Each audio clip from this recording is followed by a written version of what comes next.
Hello students.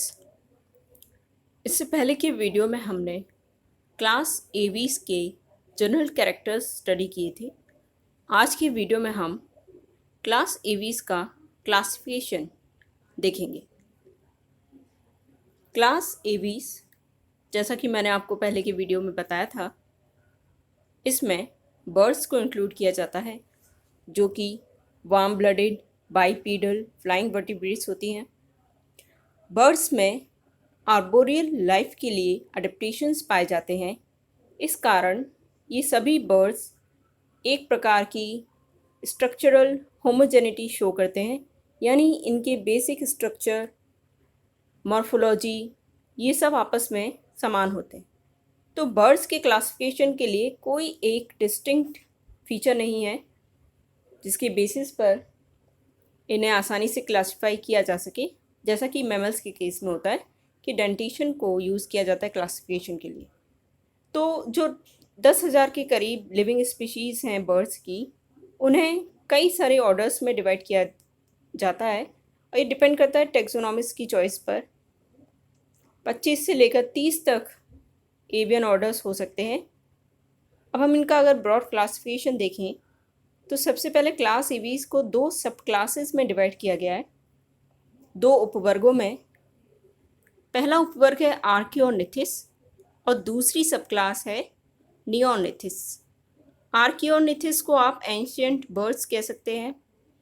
आर्कियोस का मतलब है एंशियंट से, और ऑर्निथोस बर्ड्स के लिए यहाँ पे यूज़ किया गया है।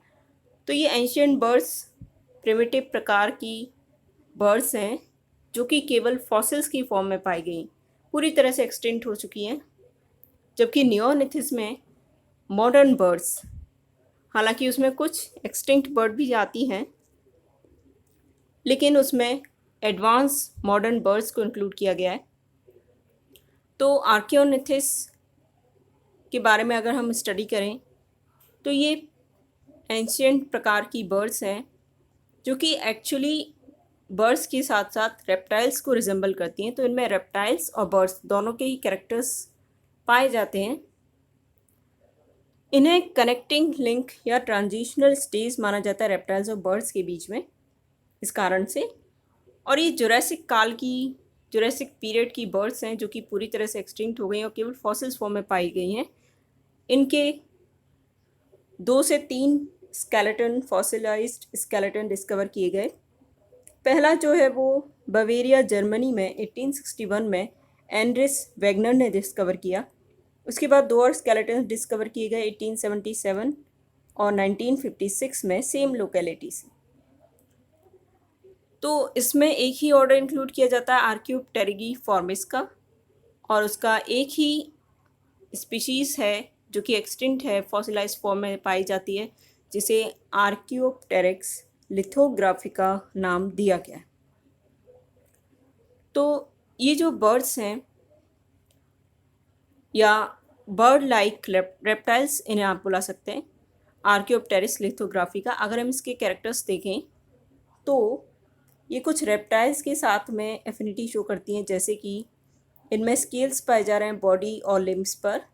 इनकी बोन्स न्यूमेटिक नहीं है, जैसा कि मॉडर्न बर्ड्स के केस में होता है कि न्यूमेटिक बोन्स, हॉलो बोन्स पाई जाती हैं, लेकिन इनके केस में ऐसा नहीं है। इनके जॉज जो हैं उनमें टीथ पाए जाते हैं, होमोडोंट टीथ, वो भी सॉकेट्स में, एल्वियोलाइन। तो ये भी एक रेप्टिलियन कैरेक्टर है इनमें। इसके अलावा एक लॉन्ग टेपरिंग टेल का पाया जाना जो कि बिल्कुल लिजर्ड की टेल को रिजेंबल करती है, जिसमें करीब 20 या उससे अधिक कॉर्डल वर्टिब्री पाए जाते हैं जो कि फ्री होते हैं एक्चुअली। तो इनमें जो कॉर्डल वर्टिब्री हैं वो फ्री हैं, फ्यूज़ नहीं है, पाइगो स्टाइल फॉर्म नहीं करते। स्टर्नम जो है उसमें कील नहीं पाया जाता फ्लाइट मसल्स के अटैचमेंट के लिए। इसके अलावा ट्रंक या सेक्रल वर्टिब्री कोई फ्यूज़न शो नहीं करते।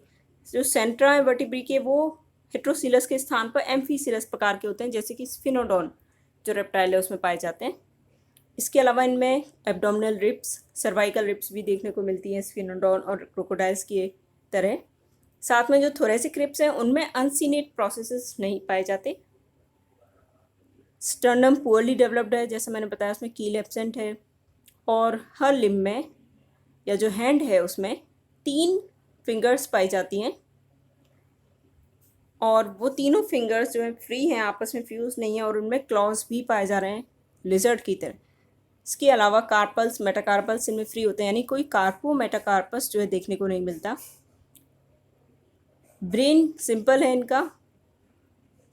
इसके अलावा इनमें जो बाकी के कैरेक्टर्स हैं वो एवियन कैरेक्टर्स हैं, यानी बर्ड्स के साथ इनकी रिजेम्बलेंस जो है उसे शो करते हैं। फॉर एग्ज़ाम्पल इनमें फेदर्स का पाया जाना, यानी इनमें कंटूर और फ्लाइट फेदर्स पाए जाते हैं। इनके फोरलिम्स मॉडिफाइड हैं विंग्स में, हालांकि ये सही मायनों में फ्लाइंग नहीं होते, केवल ग्लाइडिंग का कार्य कर पाते हैं। तो इनमें फोरलिम्स मॉडिफाइड हैं विंग्स में, और उनमें रेमाइसिस यानी जो फ्लाइट फेदर्स हैं वो भी देखने को मिलते हैं, विंग फेदर्स जिन्हें हम कहते हैं। टेल जो है इनमें, उसके दोनों तरफ जो वर्टिब्री होते हैं, कॉर्डल वर्टिब्री, उनके दोनों तरफ टेल फेदर्स यानी रेक्ट्राइसिस देखने को मिलते हैं। स्कल जो है इनका लार्ज होता है, मोनोकॉन्डाइलिक है, लार्ज ऑर्बिट्स होते हैं इनमें, और स्कल में बोन्स का फ्यूजन देखने को मिलता है। इसके अलावा एक बीक इनमें पाई जाती है, यानी जो जॉज हैं वो इलोंगेट होकर एक बीक बना रहे हैं, हालांकि उसमें टीथ हैं, लेकिन बीक का पाया जाना एक एवियन कैरेक्टर है इनमें। इसके अलावा इनकी गर्डल और लिम्स की बोन्स जो है बर्ड लाइक होती हैं। इनमें फर्क्यूला विश बोन जो है वो पाई जाती है। टार्सो मेटाटार्सस इनमें पाया जाता है। हेलिक्स इनका जो पहला टू है हाइंड लिम्ब का, वो पीछे की तरफ डायरेक्टेड होता है, अपोजिबल होता है बाकी बर्ड्स की तरह। और आइज़ में स्क्लेरोटिक बोन्स या ऑसिकल्स जो हैं वो पाई जाती हैं। तो ये कुछ कैरेक्टर्स हैं जो एवियन यानी एवीज को रिजेंबल करते हैं। तो इस प्रकार से आर्कियोप्टेरिक्स जो है वो दोनों प्रकार के कैरेक्टर शो करता है, इसलिए इसे एक कनेक्टिंग लिंक या ट्रांजिशनल स्टेज माना जाता है दोनों के बीच में। हालांकि ये ना तो एक मॉडर्न बर्ड है ना एक ट्रू रेप्टाइल आप इसे कह सकते हैं, क्योंकि इसमें फेदर्स के अलावा जनरली ज़्यादातर रेप्टाइल्स के साथ ये रिजेंबल करता है, और इसे आप कोई डायरेक्ट एंसेस्टर नहीं मान सकते मॉडर्न बर्ड्स का। इसके बाद अगर हम देखें तो जो दूसरी सब क्लास है नियोर्निथिस, जिसमें मॉडर्न एज वेल एज कुछ एक्सटिंक्ट बर्ड्स आती हैं, लेकिन ये जो एक्सटिंक्ट बर्ड्स हैं वो पोस्ट जुरासिक काल की हैं, यानी जुरासिक के बाद जो क्रिटेशियस, अर्ली क्रिटेशियस या लेटर क्रिटेशियस पीरियड है उसकी एक्सटिंक्ट बर्ड्स हैं ये। इनमें क्या होता है, नियोर्निथिस में फ्लाइटलेस बर्ड्स को छोड़कर बाकी की जो बर्ड्स हैं उनमें विंग्स वेल डेवलप्ड होते हैं, फ्लाइंग होती हैं ये, यानी बहुत अच्छे से अडेप्टेड हैं फ्लाइंग करने के लिए। टेल शॉर्ट है, रिड्यूस्ड होती है, उसमें कॉर्डल वर्टिब्री की संख्या जो नंबर है वो जनरली 13 या इससे भी कम हो सकता है। पाइगोस्टाइल इनमें पाया जाता है। टेल में जो रेक्ट्राइसिस या टेल फेदर्स जिन्हें हम कहते हैं वो पाए जा रहे हैं, वो उनका अरेंजमेंट फैन लाइक होता है। इसके अलावा इनके जो फोर लिम्ब से मॉडिफाइड होते हैं विंग्स में, और उसमें भी 3 फिंगर्स पाई जाती हैं बिना क्लॉज के, और वो भी पार्टली फ्यूज होती हैं। टीथ एब्सेंट है पूरी तरह से, बीक पाई जा रही है इनमें। वर्टिब्री हेट्रोसिलस हैं, कॉर्डल वर्टिब्री जैसा मैंने बताया फ्यूज होकर पाइगोस्टाइल बना रहे हैं। बहुत ही कम ऐसे कॉर्डल वर्टिब्री हैं जो कि फ्री रहेंगे इनमें। मेटाकार्पल्स डिस्टल कार्पल्स के साथ फ्यूज होकर कार्पो मेटाकार्पस बना रहे हैं। थोरेसिक रिब्स में अनसीनेट प्रोसेसेस पाए जाते हैं जो कि रिब केस को कॉम्पैक्ट बनाने में हेल्प करते हैं। स्टर्नम में कील पाई जाती है फ्लाइट मसल्स के अटैचमेंट के लिए। एब्डोमिनल रिब्स एब्सेंट हैं, सेरिबेलम काफ़ी लार्ज। तो ये आज की मॉडर्न बर्ड्स हैं जो कि पूरी तरह से इनमें अडेप्टेशंस कई सारी पाई जाती हैं। फ्लाइट वॉलेंट अडेप्टेशंस पाई जाती हैं इनके स्ट्रक्चर में, मॉर्फोलॉजी में, एनाटमी में, जो कि इनको कैपेबल बनाती हैं एक एरियल मोड ऑफ लाइफ जीने के लिए। इस सब क्लास को नियोर्निथिस को 4 सुपर ऑर्डर्स में जनरली डिवाइड कर सकते हैं। पहला सुपर ऑर्डर इसमें ओडोंटोग्नेथी का है। ओडोंटोग्नेथी यानी टूथेड बर्ड्स जो कि एक्सटिंक्ट हो चुकी थी अपर क्रिटेशियस में, और इनके जॉज में टीथ देखने को मिलते हैं जो कि एक्चुअली रेप्टिलियन कैरेक्टर है एक। ब्रेन इनका एवियन टाइप होता है। इसमें 2 ऑर्डर्स आते हैं, एक है हिस्पेरोनिथिफॉर्मिस का जिसका एग्जांपल है हिस्पेरोनिस, और दूसरा ऑर्डर है इक्थियोनिथिफॉर्मिस का जिसका एग्जांपल है इक्थियोनिस। ये जो क्रिटेशियस बर्ड्स हैं जो कि एक्सटिंक्ट हो चुकी हैं, फॉसिलाइज फॉर्म में पाई गई, इनमें जनरली ये बर्ड्स हैं, बर्ड्स के जो इमीडिएट एंसेस्टर्स रहे होंगे उनको काफ़ी रिजेंबल करती हैं। जो हिस्पेरोनिथिफॉर्मिस ऑर्डर है उसमें फ्लाइटलेस बर्ड्स आती हैं जनरली, जो कि एक्वेटिक होती हैं, फ्रेश वाटर मेरीन दोनों प्रकार के हैबिटेट में पाई जाती थी। ये इनमें टूल्स जो हैं वो वेब्ड होते थे, यानी स्विमिंग के लिए ये अडेप्टेड थी। इनके इनमें टीथ पाए जाते थे। इसके अलावा जो दूसरा ऑर्डर है इक्थियोनिथिफॉर्मिस का, ये सीगल के प्रकार की बर्ड्स थी जो कि फ्लाइंग होती थी, और हिस्पेरोनिथिफॉर्मिस में जबकि डक लाइक बर्ड्स आप इन्हें कह सकते हैं, जो कि स्विमिंग के लिए अडेप्टेड थी। और इक्थियोनिथिफॉर्मिस में जो बर्ड्स पाई जाती हैं वो भी सी बर्ड्स की तरह थी, लेकिन वो फ्लाई कर सकती, उनमें भी जो है टीथ पाए जाते हैं। तो ये तो हुए आपका पहला सुपर ऑर्डर ओडोंटोग्नेथिका। इसके बाद हम बात करते हैं नेक्स्ट सुपर ऑर्डर की, जो कि है पैलियोग्नेथी या रेटिटिका। पैलियोग्नेथी, इस सुपर ऑर्डर को ये नाम इसलिए दिया गया है क्योंकि इनमें जो जॉ है वो ओल्ड प्रकार का पाया जाता है, पैलियोग्नेथस प्रकार का पाया जाता है, जिसे हम ड्रोमियोग्नेथस भी बुला सकते हैं।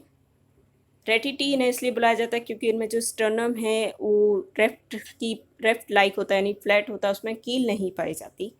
ये जो सुपर ऑर्डर है ये फ्लाइटलेस बर्ड्स का सुपर ऑर्डर है, जो कि लिविंग हैं और इस सुपर ऑर्डर को बिलोंग करती हैं, जिनमें एक पैलियोग्नेथस पैलेट पाया जाता है, यानी पैलेट जो है उनमें जो बोन्स है उनका अरेंजमेंट इस तरह का होता है, जो स्कल को हम पैलियोग्नेथस टाइप बुलाते हैं। जो स्टर्नम है वो रेफ्ट लाइक है, कीललेस है, यानी उसमें कील एब्सेंट है, और फेदर्स जो हैं इनमें पाए जाते हैं, लेकिन विंग्स में मॉडिफाइड नहीं होते, यानी उड़ने के लिए कैपेबल नहीं होते हैं। फेदर्स इनके कर्ली या फ्लफ़ी टाइप के होते हैं। तो इनके कैरेक्टर्स अगर हम देखें तो जैसे मैंने बताया, इनमें टीथ नहीं है, रनिंग बर्ड्स होती हैं, मेनली टेरेस्टेरियल हैं, बिग साइज़ यानी बड़ी साइज़ की बर्ड्स होती हैं। फॉर एग्जांपल है ऑस्ट्रिच, जो शुतुरमुर्ग होती है, वो अगर आपने देखा हो तो काफ़ी बड़ी बिग साइज़ की बर्ड है। जो रेटाइट्स जो हैं उनमें कई सारी स्पीशीज़ आती हैं जो कि एक्चुअली ग्राउंड ड्वेलिंग है, सभी की सभी टेरेस्टेरियल हैं, फ्लाइटलेस हैं, एक ऑर्डर को छोड़कर, टेरेमस को छोड़कर। इनमें विंग्स जो है रूडिमेंट्री होते हैं, वेस्टिजियल होते हैं, लेग्स इनकी काफ़ी वेल डेवलप्ड पावरफुल हैं, रनिंग के लिए हैं, और साथ में जो है ये सभी फ्लाइटलेस बर्ड्स जो हैं एक डिसकंटिन्यूस डिस्ट्रीब्यूशन शो करती हैं, यानी पूरे वर्ल्ड में इक्वली डिस्ट्रीब्यूटेड नहीं है, कुछ एरियाज तक कन्फाइंड है ये। इनके और कैरेक्टर्स देखें तो इनमें रेक्ट्राइसिस एब्सेंट होते हैं, यानी टेल फेडर्स एब्सेंट है, ऑयल ग्लैंड एब्सेंट होता है एक्सेप्ट टेरेमस और किवी में। स्टर्नल कील वेस्टिजियल एब्सेंट होता है, अनसीनेट प्रोसेसेस एब्सेंट होते हैं, पाइकोस्टाइल स्मॉल ये एब्सेंट है, पेक्टोरल मसल्स पुअरली डेवलप्ड हैं क्योंकि फ्लाइट के लिए ये नहीं है, सीरिंग्स एब्सेंट होता है, और रेस्ट्रिक्टेड डिस्ट्रीब्यूशन शो करती है। इंडिया में इनका कोई रिप्रेजेंटेटिव नहीं है। इनको 7 ऑर्डर्स में डिवाइड किया गया है, इसमें से कुछ ऑर्डर्स एक्सटिंक्ट हैं, कुछ लिविंग हैं। तो इनका एक डिसकंटिन्यूस डिस्ट्रीब्यूशन का एक एग्जाम्पल है ये, क्योंकि इन्हें देखा जाए तो ये साउथ वेस्ट एशिया अफ्रीका में ऑस्ट्रिचेस के फॉर्म में पाई जा रही हैं, साउथ अमेरिका में रियास पाई जा रही हैं, ऑस्ट्रेलिया उसके आइलैंड्स पर कैसोवेरीज और ईमूज पाई जा रही हैं, और कीवीज पाई जा रही है न्यूजीलैंड में। तो ये रेस्ट्रिक्टेड डिस्ट्रीब्यूशन का एक बहुत अच्छा एग्जाम्पल है, क्योंकि ये नॉर्थ अमेरिका और यूरोप जैसे कॉन्टिनेंट्स को छोड़कर बाकी सभी जगह डिस्ट्रीब्यूटेड है। हालांकि इनका ओरिजिन या एंसेस्ट्री अगर स्टडी की जाए तो ये माना जाता है कि ये इनका ओरिजिन जो है, इनका इवोल्यूशन जो है फ्लाइंग एंसेस्टर्स, फ्लाइंग बर्ड से ही हुआ है, यानी इनमें जो फ्लाइटलेस कैरेक्टर पाया जाता है वो एक इनका सेकेंडरी एडेप्टेशन है, क्योंकि वो ऐसे हिस्सों में या ऐसी जगहों पर रहती हैं जहाँ पर जो मैमल्स हैं जो इनको हंट कर सकते थे वो ना के बराबर है। इस कारण से इनमें फ्लाइटलेस जो कैरेक्टर है वो डेवलप हुआ सेकेंडरी एडेप्टेशन के रूप में। तो इनके जो ऑर्डर्स हैं वो हम अगले वीडियो में स्टडी करेंगे।